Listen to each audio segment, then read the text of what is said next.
చాలామంది అనుకునేటువంటి విషయం ఏమిటి అంటే, నన్నెవ్వరూ ప్రేమించటం లేదు. అందరూ ఉన్నారు. నన్నెవ్వరూ పట్టించుకోవటం లేదు. సరే, మనల్ని ఎవరైనా ప్రేమించాలి అంటే, మనలో వారికి నచ్చే విషయాలుండాలి. మనలో వారికి నచ్చే విషయాలుంటేనే మనతో మాట్లాడతారు. మనతో ఫెలోషిప్ సంబంధాన్ని కలిగి ఉంటారు. మనతో ఉంటారు.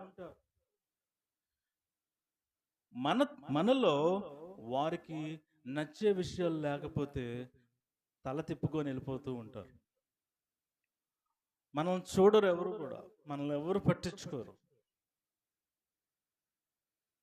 అందుకనే ఈ లోకంలో చూస్తూ ఉంటే చాలామంది ప్రేమ కోసమని ఎంతో కష్టపడిపోతూ ఉన్నారు. నన్ను ఎవరూ ప్రేమించట్లేదు. నాకెవ్వరూ లేరు. నేను ఎలా జీవించాలి? చాలామంది చదువుకునేటువంటి స్టూడెంట్స్‌ని మనం చూస్తూ ఉంటే తల్లిదండ్రుల నుంచి దూరంగా వెళ్ళిపోయి చదువుకుంటూ ఉంటారు. ఇంటికి వెళ్ళాలని, తల్లిదండ్రులతో మాట్లాడాలని ఆ యొక్క హోమ్ సిక్‌నెస్ ఉంటా ఉంటది.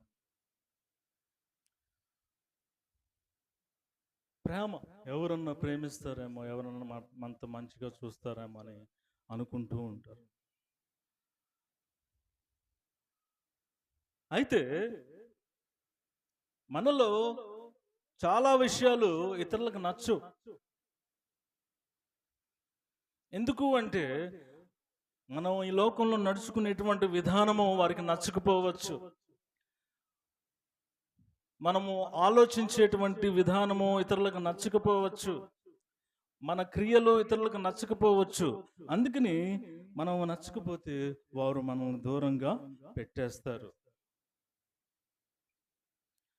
అందుకని ఎవరైతే మనం దూరంగా పెడతారో అందుకోసమని మనుషులందరూ కూడా చాలా బాధపడిపోతూ ఉంటారు. ఆ ఒంటరితనాన్ని జయించలేకపోతూ ఉంటారు. ఏ విధంగా జీవించాలి, ఇంత కష్టమా అనేటువంటి బాధలు పడుతూ ఉంటారు.